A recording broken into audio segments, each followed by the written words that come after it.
transcendental knowledge and consciousness.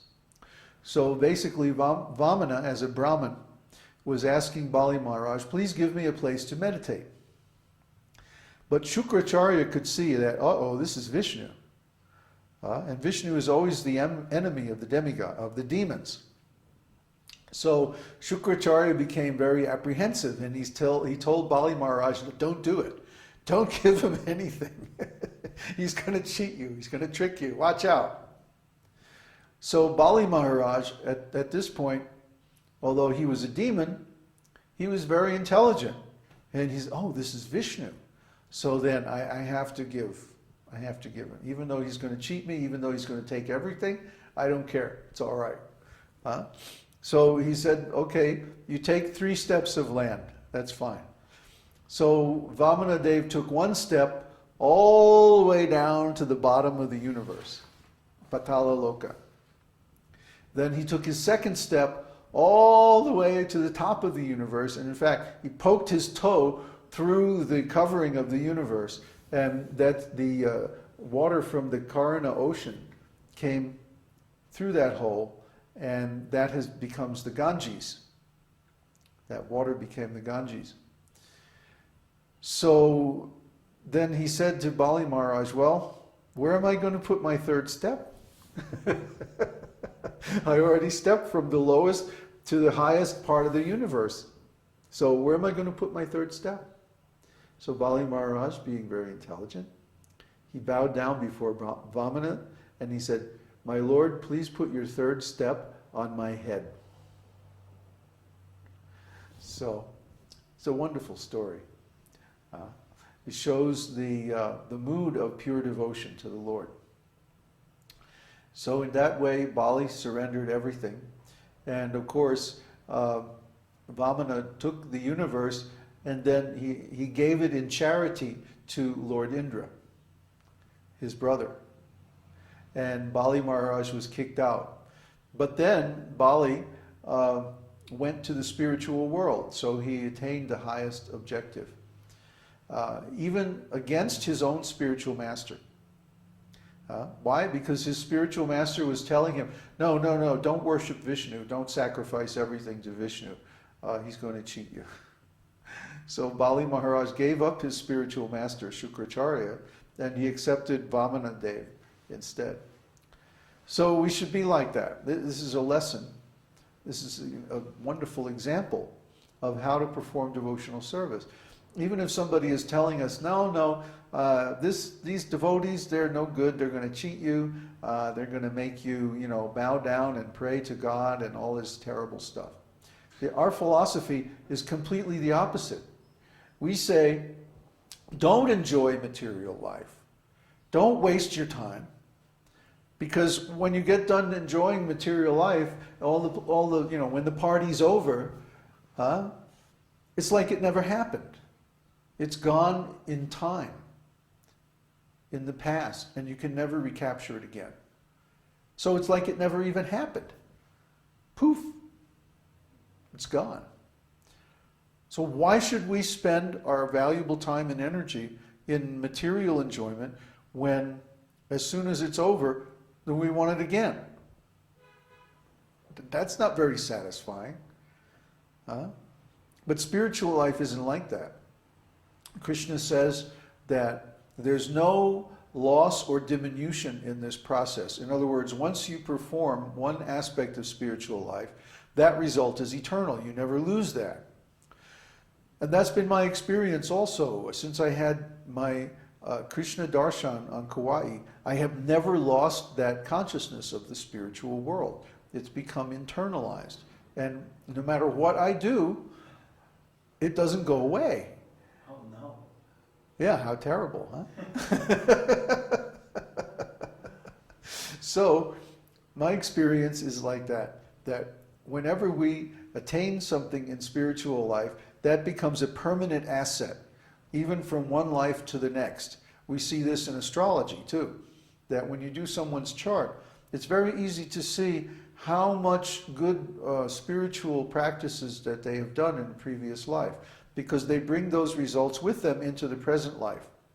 And they manifest as Raja Yogas and other kind of benedictions in the chart. Like there's one called Arishtabhanga. Arishtabhanga means that basically all the evils in the chart are checked by benefic planets like Venus and Jupiter. So a person can have a Arishtabhanga. I have in my chart. Uddhava also has in his chart. That means that basically the troubles in life don't hit you so hard. They kind of just roll off you, and they don't really affect you so much. Lord Chaitanya had 4 of them in his chart. This only the personality of God has this kind of a chart. So you were saying he has 2 or 3. Huh? Remember when you were doing the chart? Yeah. You said. Oh, he has 2. He has 2 or 3. He has 3. No, he has 4. I've never seen anything like it. So you can see that in our astrology course, if you actually go through the course in the section on Arishtabhanga. What's it called? Blessings and curses at birth. Because some people are also cursed, and they have other indications in their chart that they're blocked from attaining spiritual life. So if we have some interest in spiritual life, this is very, very fortunate. Don't take the advice of Shukracharya. Hey, party like it's 1999, and then afterwards we'll have time for spiritual life. It doesn't work that way. What happens is, because of material enjoyment, you dissipate your energy. You dissipate your intelligence. Your intelligence becomes covered. Just like on a cloudy day, the clouds cover the sun. At least from our point of view. Actually, the sun isn't covered at all. The sun is still shining like everything. But our eyes are covered by the clouds, so we can't see the sun. Similarly, when we engage in a lot of material activities, our intelligence becomes covered by all these material impressions that we absorb through our material senses. So it becomes very difficult for us to see spiritual life, spiritual values, spiritual knowledge, because our natural spiritual intelligence is covered by all these material impressions, and we can't really see what's going on.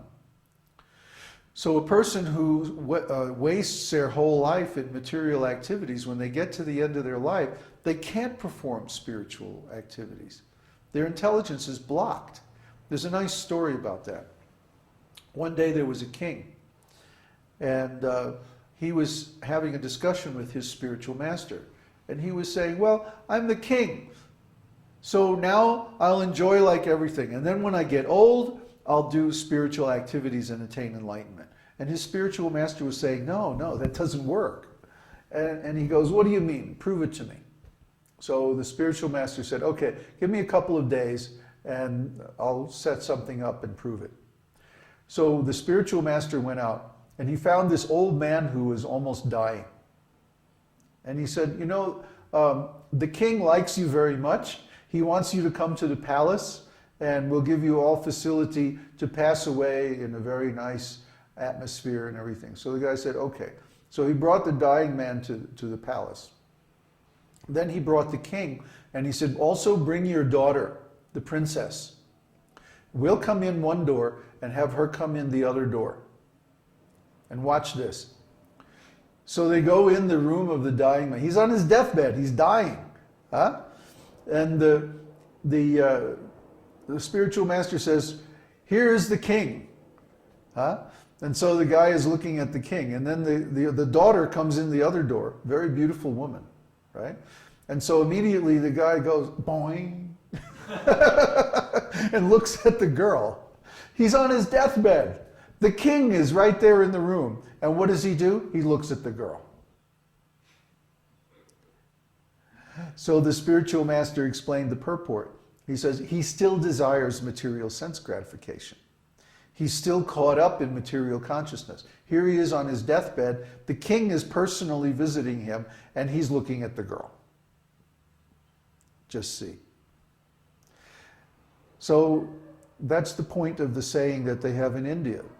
A saint in truth is a saint in youth. It means we should start the process of self-realization while we're still young, when we can change, when we can adapt, when we can learn easily. The older you get, the harder it is to change, the harder it is to learn new things. So that means if we change, if we adapt, if we learn spiritual knowledge, the esoteric teaching while we're still young, then our whole life is based on that and we get the maximum benefit. If we start too old in spiritual life, it's almost impossible. I don't know of anybody who became a devotee after about the age of 40.